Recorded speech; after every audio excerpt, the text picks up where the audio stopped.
Hey, what's up, guys? I'm here with my UFC 118 predictions. This card's coming up in 2.5 weeks or so, August 28th. So I figured I'd get you guys updated on my predictions. I'm going to do this in two videos again, one for the undercard and one for the main card, so I can talk a little bit more about each fight. And yeah, this is my undercard predictions. Starting off in the middleweight division, we've got Dan Miller versus John Salter. Miller's coming in on a 3-fight losing streak, but he's really gotten thrown to the wolves in those 3 fights. He's lost Chael Sonnen by unanimous decision, Damian Maia by decision, and then most recently Michael Bisping at UFC 114. And Salter's coming off a win over Jason McDonald at UFC 113, but that was a win by TKO due to injury. I think McDonald broke his ankle, I want to say. And first off, that just didn't impress me the way Salter kind of ran around celebrating like he just knocked him out. Like you don't celebrate, a win like that. You take the win, the way you can get one, but you don't want to be happy that your opponent injured himself and you didn't really legitimately win the fight. So Miller's got some good jiu-jitsu, so I like to see him kind of reestablish himself, get himself a win. Teach Salter a lesson, because I think if Miller loses this fight, I think he's definitely going to be cut. But yeah, I have Dan Miller winning by choke, second round. Next fight up in the welterweight division is Amilcar Alves, a Brazilian prospect, fighting Mike Pierce. And Alves is 11-1 with a lot of wins by submission and TKO from fighting back in Brazil. And then Pierce is Pierce is 2-1 in the UFC.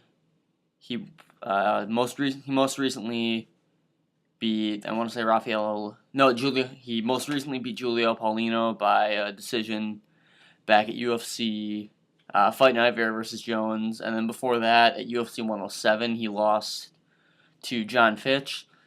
But the thing about that fight was he had Fitch in more trouble than any of Fitch's recent opponents, not named Jordan St. Pierre, have. I mean, definitely more so than Thiago Alves did, Ben Saunders. So, Pierce is dangerous. And, I like these Brazilian prospects. Charles Oliveira, he really impressed me in his last fight, or his UFC debut a couple weeks ago. But I'm going to go with Mike Pierce by a decision here. Next fight up is in the middleweight division, and this hasn't been finalized yet, but it's just assumed it's going to happen. It's Gerald Harris versus Joe Videpo. Harris was originally supposed to fight Alessio Scara, who was originally supposed to fight Jorge Rivera. Rivera broke his arm while training, so Harris stepped in for him, and then Scara pulled out due to an unknown injury. So Joe Videpo is stepping in for him, and Harris is 3-0. With 3 knockouts in the UFC. He's knocked out, most recently he knocked out David Branch at UFC 116 with that big knockout by slam. And then he's knocked out 2 guys who were fighting on this card in John Salter and Mario Miranda. And that's the only loss of Miranda's career was to Harris. And I think that was back at Fight Night, Vera versus Jones as well. And Videpo, don't know a lot about him. I think he's been in the UFC before, didn't have any real success. He's a late injury replacement, so I gotta go with Gerald Harris by TKO. Hurricane TKO, first or second round. And then the last fight on the undercard is Nick Oshipzak versus Greg Soto. These guys are 2 of the real up and coming exciting welterweights.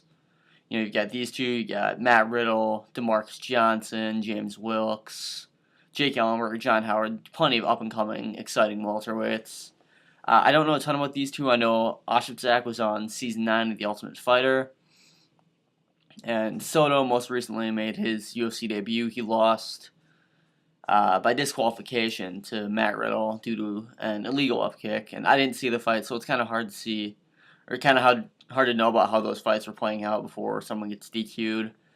And then Oshipzak, he hasn't lost in the UFC to Rick Story by a decision, but he's also beaten Matt Riddle with a TKO just due to elbows and punches. So just going off that, I've got to give Oshipzak the advantage here. I think he's going to win with maybe a second or third round TKO or a decision.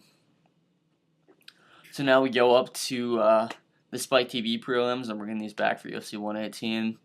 The first fight in the prelims is Andre Winner versus Nick Lentz in the lightweight division. Winner was a finalist on season 9 of The Ultimate Fighter. He lost a decision to Ross Pearson in the finals. And then Lentz is, he's well known for his wrestling.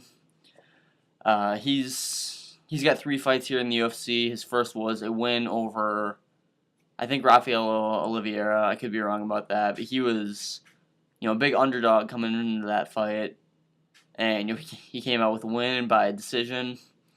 Then again, he was the underdog against Thiago Tavares, and that fight ended up being a draw. I think Tavares got deducted a point because of multiple kicks to Lentz's groin, which is unfortunate. But that fight ended up being a draw, and then most recently he beat Rob Emerson by decision. I think that was at Fight Night 20. And Winner, since coming off the show, I think he knocked out Rolando Delgado at UFC 105, and that was a pretty brutal knockout. I don't know if he's fought since then. I think if he has, I don't know. But in any case, I know Winner was a finalist on The Ultimate Fighter, but at the same time, I got to represent my wrestlers, got to represent my Minnesota guys. I mean, Lentz, he is a dominant wrestler, and the Brits have always had trouble with that. Paul Kelly recently against Jacob Volkman, Paul Daly against Josh Koscheck. That seems to kind of be their kryptonite. So, not only that, Lentz went to the same high school as my mom, albeit like 20 years later.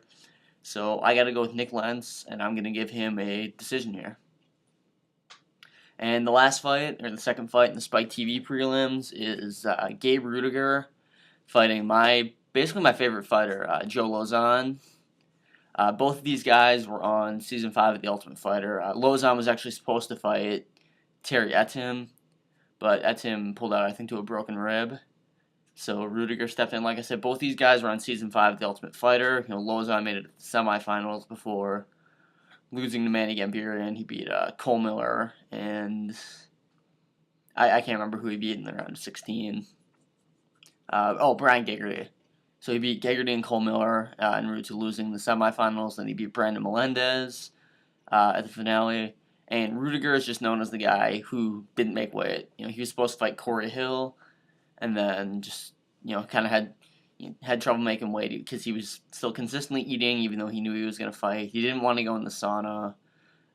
He also went and got a Kolonic and something to pump out your intestines instead of just going to train. So he was kind of one of those guys that no one really liked. He ended up getting kicked out of the house after he didn't make weight. So he is on I think 6-fight win streak or so outside of the UFC. So I know that he's gotten better since leaving The Ultimate Fighter, but at the same time, I don't think he's going to be a match for Joe Lauzon. I mean, Lauzon has probably some of the best non-black belt jiu-jitsu I've seen. He submitted Brandon Melendez, Kyle Bradley. He submitted another guy by rear naked choke a while back.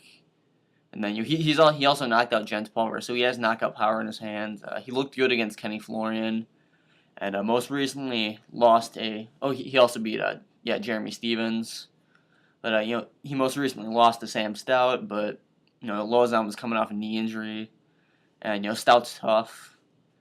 But I have to go by Joe Lauzon by basically whatever he wants. I don't really think he's going to be, I don't think Rudiger is really going to put him in any position where he's going to be threatened. He's got that great ground game.